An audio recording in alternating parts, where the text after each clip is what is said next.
Hello, this is Team for presentation. I'm Shuotong. The hostile takeover case at present today is Sina Steel's merger and acquisition of Midwest, which took place between China and Australia. It's the first time in the history of overseas M&A by Chinese company that a hostile takeover has been completed in the capital markets of another country. The acquisition involved four main entities: Sina Steel, Midwest, Murchison, and Harbinger Capital Partners. The case is divided into two parts, according to whether the situation was beneficial to Sina Steel. I will present the first part, and Langwen will present another. On October 10, 2007, Murchison announced an unconditional offer to acquire Midwest, but for various reasons, Midwest refused and chose to find a white knight as a response.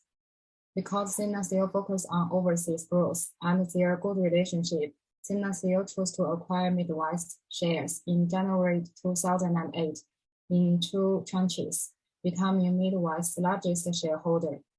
On February 5th, Murchison announced that it was withdrawing from the acquisition and the white knight strategy paid off. On February 20th, Midwest publicly rejected Sina Steel's offer and announced that there wouldn't be a full acquisition of Midwest. On March 14th, Sina Steel made a general offer for Midwest after a month of unsuccessful negotiation. After twice price increases, the Midwest board went from against to agree. Now Sina Steel was in a favorable situation, but the next development was not expected, and the second part is presented by Langwen. Thank you, Shuotong. I am Langwen, and I will present the second part. Let's start.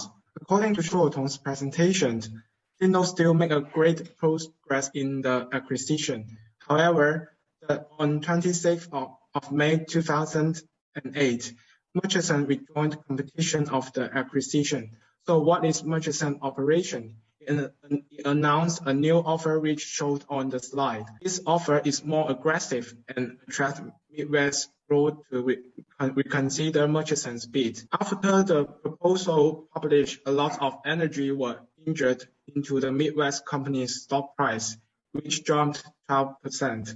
This market price is already much higher than Sina Steel offers, and Sina Steel is facing great difficulties. On June 3rd, Harbinger's appearance increased more pressure to Sina Steel. Why? Because Harbinger secretly bought the Midwest shares, which helped Murchison to disturb Sina Steel's takeover. Although the two companies jointly launched a drastic competition against Sina Steel, however, Sina Steel responded mainly and achieved great success. It used two measures. Firstly, they claimed that they would not raise price of offer to the Midwest. The second is to apply to the Australia Takeovers Commissions for an investigation about Murchison's and Harbinger's jointly raising share price. The final ruling declared that they manipulate the stock price and requiring them to sell illegal percentage of the Midwest shares. On September 15, Sina Steel bought the remaining shares of Midwest in Harbinger's, and the hostile takeover has been completed. In the next section, my partner will briefly explain the role of hostile takeovers in corporate governance. Thank you, Langwen. I'm Jiaxiang. Shuotong and Langwen have introduced the classic hostile takeover case in detail.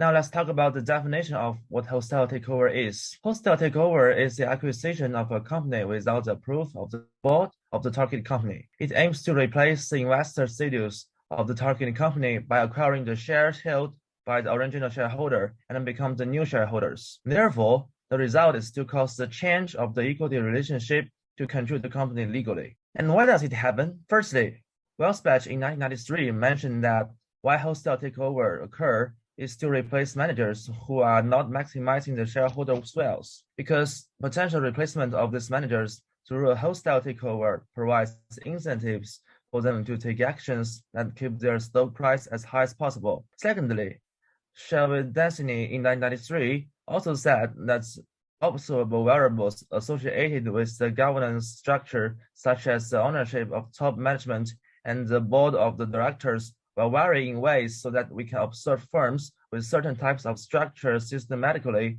outperforming firms with other governance structures. Okay, let's invite Kaiyue to introduce the next part. So after wholesale takeover come into play, what's the role of wholesale takeovers in corporate governance? The first role is as the mechanism for downsizing and exit in the process of creative destruction. Creative destruction is the process of industrial mutation that incessantly revolutionizes the economic structure from within, incessantly destroying the old one and creating the new one. It may be the combined outcome of technological and political developments. In 1980s, a variety of political and economic condition changes. Energy industry was experiencing deregulation, and some of them have bad financing performance because managers do not realize industry changes. Wholesale takeover come in, replace its manager, and implementing new strategies and avoid bankruptcy for them. Another research by advocate examined the shareholders' wealth, Chenxi, of 62 wholesale takeover cases from 1984 to 1986, also proved that wholesale takeovers create significant wealth gain for target firms' shareholders. In conclusion, wholesale takeovers help firms to exit the industry in a cheaper way than bankruptcy and create high value for shareholders. And the second role of wholesale takeover is as a substitute of internal governance. When the industry is suffering, certain firm is underperformed compared to others. A possible reason can be their governance structure. For manager level, managers can be short-sighted, especially when they hold little stock in their company and the compensation model motivate them to increase accounting earnings rather than the value of the firm. Or they just cannot foresee the rapid industry changes, nor react to it rapidly. For the direct level, there are two situations. First, directors are unable to control the managers. Michael Weisbeck mentioned the quality of directors in his article that unaffiliated non-executive directors in firm have a lower expertise to monitor the management. As a result, they are unable to discipline managers nor recognize industry changes. The poor quality of directors will be a flaw of internal governance.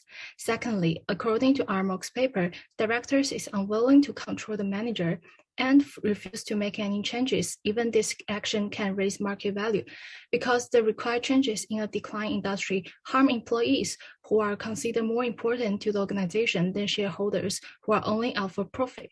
In general, the internal corporate governance mechanism fail. Wholesale takeover become the last mechanism, implementing profit increase changes, replacing managers who the board is unable or unwilling to discipline and attribute greater value to the corporate asset. Next, Chenxi will introduce the challenge that the great financial crisis and COVID-19 bring to MA activities. Okay, let me introduce the challenges that great financial crisis and COVID-19 bring to MA activities. For similarities, companies will be stronger concentrated on their core business, and it shows a trend of decline of willingness to MA in the early stage and rebound in the later stage. To the beginning, the capital market has experienced the dual pressure of panic and impact. Most enterprises choose to operate steadily, try to avoid large-scale investment and MA activities, so as to achieve the purpose of cost reduction and stable development. However, while the financial crisis and the COVID-19 brought disaster, it also led to a significant reduction in the cost of MA. In order to stabilize and revitalize the real economy, governments will successively launch a series of active monetary policies. This will undoubtedly promote MA among enterprises. At the same time, the MA market will be influenced by the business insolvencies and the restructuring cases as a result of hardship that many businesses experience during this time, so that an increasing number of MA transactions can be expected in the future. For the potential difference, the impact of greater financial crisis on MA activities is greater than that of COVID-19. For COVID-19, it has caused the economic recession of some industries, while financial crisis has a comprehensive impact. Both depend on the impact of the event itself. The financial crisis itself had greater influence, and the economic system of many enterprises was not as stable as it in the period of COVID-19. At this time, enterprises can choose to operate in a variety of ways to stabilize, so that they do not choose MA such a risky way. Now let my partner introduce the boardroom gender diversity and action. Hello, I am Junxian.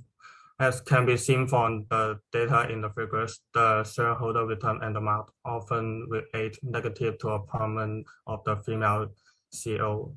Its potential the performance of the female CEO than male one, and the related loyalty of female in leadership position may be leading to investor biases.